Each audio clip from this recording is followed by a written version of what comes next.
वक्त का किस्सा है। एक गांव में मीठा नाम का लड़का रहता था जो हर टाइम दोस्तों के साथ आवारागर्दी करता रहता था। यार मीठे, इस ईद पर तो मजा आएगा। मेरे अब्बू ने मुझे इस बार ब्रांड के सूट और एक आला किस्म के जूते की जोड़ी दिलवाई है। वो पहनकर मैं ईद की नमाज पढ़ने जाऊंगा। अबे बस कर, इतनी मत फेंक। मुझे पता है तेरे कौन से ब्रांड के सूट हैं। लंडे के कपड़े पहनकर घूमता रहता है, बड़ा आया ब्रांड करने वाला। मीठे लड्डे के तो तू कपड़े पहनता है, मैं नहीं पहनता। वैसे मैंने तुझे तेरे अब्बू के साथ लड्डे की रेडी पर खड़े देखा था।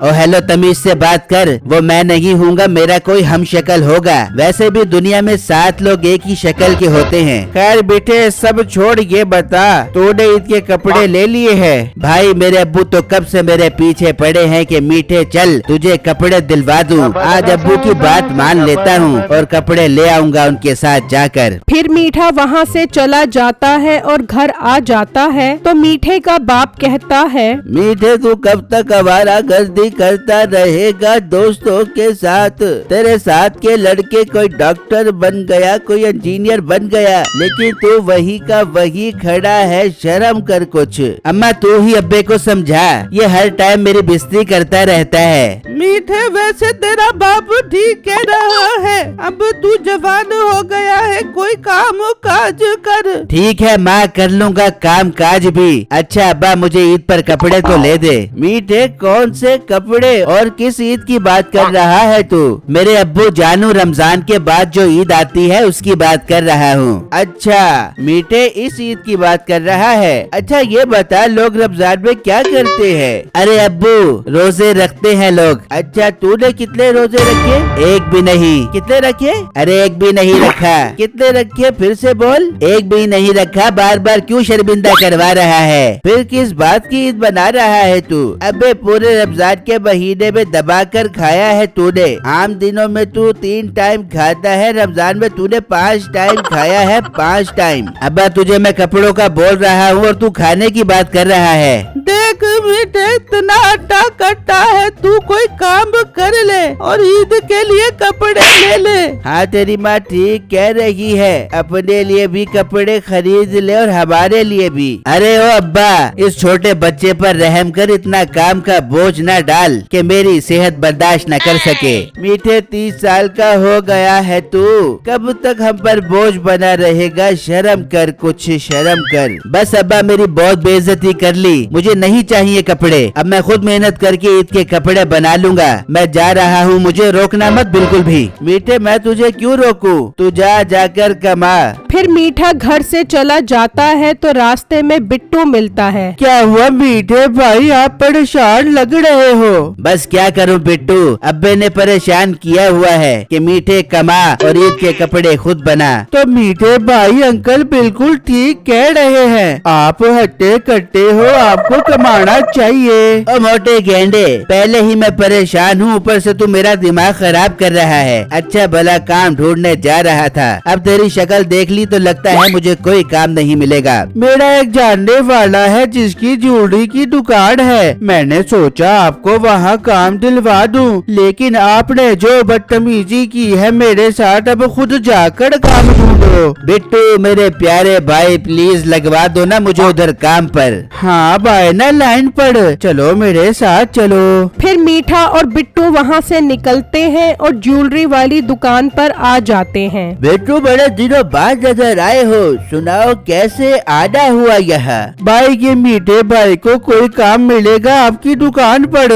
बिट्टू तुमने कहा है तो मैं इसको सेल मेन्यू पर रख लेता हूँ, पर ये ईमानदार तो है ना? भाई मेरी ईमानदारी के चर्चे तो पूरे गाँव में हैं। आप बस मुझे काम दे दो, फिर आप खुद कहोगे कि वाह मीठे, तेरे जैसा बंदा ढूंढने से भी नहीं मिलेगा। ठीक है, रोज के 300 रुपए मिलेंगे। मुझे ये सौदा मंजूर है। भाई आपका बहुत बहुत शुक्रिया मेरी बात मानने के लिए। फिर बिट्टू वहाँ से चला जाता है और मीठा दुकान पर खड़ा हो जाता है तो दुकानदार कहता है, मीठे मैं थोड़ी देर के लिए घर जा रहा हूँ, जब वापस आऊँ तो मुझे बहुत अच्छी सेल चाहिए। भाई आप टेंशन ही न लो मीठे के होते हुए। फिर दुकानदार वहाँ से चला जाता है। उसी गांव में नसीबो कैंची अपने माँ बाप के साथ रहती थी। अरे अम्मा आज बाजार से ईद की शॉपिंग करके आते हैं। शॉपिंग के पैसे तेरा बाप देगा क्या? मेरे पास कोई पैसे पूसे नहीं है। ओ अब्बा तू ही पैसे दे दे ताकि हम ईद की शॉपिंग कर ले बे। साल में एक दफा तो ईद आबे, मत कर इतनी कंजूसी, आज पैसे दे दे। बेटा पैसे दे दूंगा, तुम लोग उधार शॉपिंग कर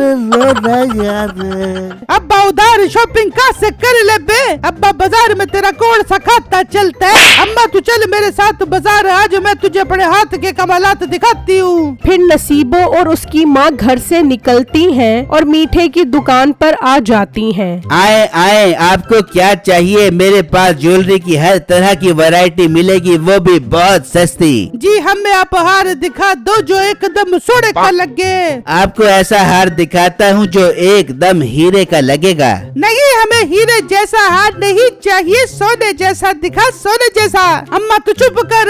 जी आप हमें हीरे जैसा हार ही दिखा दे बो। फिर मीठा 3 हार दिखाता है और नसीबो की माँ मीठे को बातों में लगाती है। बेटा वो हार कितने का है? मीठा जैसे ही दूसरी तरफ देखता है तो नसीबो एक हार उठा लेती है। वो हार आपको सिर्फ और सिर्फ 2000 रुपए का मिलेगा। हाय इतना महंगा हार, चल नसीबो यहाँ से चल, हम दूसरी जगह से ज्वेलरी लेंगे, ये तो बहुत महंगी ज्वेलरी दे रहा है। मीठे की नजर अचानक हार पर पड़ती है तो वहाँ पर 2 हार होते हैं। अम्मा जी मैंने 3 हार दिखाए थे, एक हार किधर है? बेटा तू पागल तो नहीं हो गया? तूने 2 हार ही दिखाए थे। नहीं मैंने 3 हार दिखाए थे, एक हार वापस करो। अरे ओ तू हम पर इल्जाम लगा रहे। अम्मा तो पुलिस को बुलवा, उनको क्या ये हमसे बदतमीजी कर रहे हैं। रहेगा ना ईद पे जेल में तो इसकी अकल ठिकाने आ जाएगी। हाय मैं मर गया, प्लीज वो हार मुझे दे दो, मैं तो यहाँ मुलाजिम हूँ, दुकान का मालिक मुझे नहीं छोड़ेगा। तुझे सजा मिलनी चाहिए हम जैसे शरीफ लोगों पे इल्जाम लगाने की। फिर नसीबो और उसकी माँ वहाँ से चली जाती हैं और मीठा परेशान हो जाता है। ये औरतें तो मुझे चूना लगा गयी, अब दुकान का मालिक मुझे नहीं छोड़ेगा। इतने में दुकान का मालिक भी आ जाता है। हाँ सुनाओ बेटे कितने की सेल की है? भाई कोई ग्राहक नहीं आया, लगता है महंगाई की वजह से लोगों की जेबें खाली हो गई हैं। मीठा मालिक से बातें कर रहा होता है तो मालिक की अचानक अलमारी पर नजर पड़ती है। मीठे अलमारी में वो वाला हार कहाँ है? भाई वो वहाँ तो पहले ही कोई हार नहीं था। मीठे वहाँ वो हार मैं खुद रख कर गया था, मुझे वो हार वापस चाहिए वरना मैं पुलिस को बुलवा लूंगा। भाई आप पुलिस को मत बुलवाओ, मैं बताता हूँ। फिर मीठा दुकानदार को सब बताता है। मीठा झूठ मत बोल, मुझे उस हार के पैसे चाहिए। भाई मेरे पास पैसे नहीं है, पैसों के लिए ही तो मैं काम कर रहा था ताकि मैं ईद पर अपने कपड़े पहन सकूं। मुझे माफ कर दो भाई। मीठे तुझे मैं सिर्फ बिट्टू की वजह से छोड़ रहा हूँ, वरना मैं तुझे पुलिस के हवाले कर देता। अब यहाँ से दफा हो जा। फिर मीठा उदास होता हुआ वहाँ से चला जाता है और एक जगह पर आकर बैठ जाता है। तभी बिट्टू वहाँ से गुजर रहा होता है तो बिट्टू की नजर मीठे पर पड़ती है। ये तो मुझे मीठे भाई लग रहे हैं, मैं जाकर देखता हूँ। फिर बिट्टू वहाँ आ जाता है। मीठे भाई आप यहाँ क्या कर रहे हो? आपको तो मैं दुकान पर छोड़कर आया था। फिर मीठा बिट्टू को सारी बातें बताता है। बिट्टू ये सुनकर हैरान हो जाता है। पर मीठे भाई आपको दुकान पर आंखें खोलकर खड़े होना चाहिए था। बहुत से पेशेवर लोग ऐसे ही दुकानों पर काम करके वारदातें डालते हैं। और मोटे गेंडे तू अब मुझे बताएगा कि दुकान पर कैसे खड़ा होना चाहिए। मीठे भाई आप भी बदतमीजी करने से बाज नहीं आओगे, चलो यहाँ पर बैठो काट से। फिर बिट्टू बिट्टू वहाँ से चला जाता है और मीठा उदास बैठा होता है। हाय, अब ईद पर नए कपड़े कहाँ से पहनूंगा, लोग तो मेरा मजाक उड़ाएंगे। इस तरह शाम हो जाती है तो बिट्टू और मीठे का बाप मीठे के पास आ जाते हैं। हाँ बेटा जी, पैसे कमा लिए कपड़ों के लिए? नहीं अब्बू, कपड़े कहाँ से लेता, सुबह से शाम तक जलील ही हो रहा हूँ। बेटा जी, कमाना आसान नहीं है, मुझे बिट्टू ने सब बता दिया है। तू घर चल, मैं तेरे लिए कपड़े ले आया हूँ। ये सुनकर मीठा खुश हो जाता है। आई लव यू अब्बू जी, और बिट्टू तुम्हारा भी बहुत बहुत शुक्रिया। कोई बात नहीं मीठे भाई, चलो आप घर चलो, कल हम सब ईद की नमाज इकट्ठे पढ़ेंगे। फिर अगले दिन सब खुशी खुशी ईद की नमाज पढ़ने जाते हैं। नाजरीन, हमें भी अपने वालिदैन का ख्याल रखना चाहिए क्योंकि ईद की सारी खुशियाँ इन्हीं से हैं। अल्लाह सबके वालिदैन का साया सलामत रखे। शुक्र।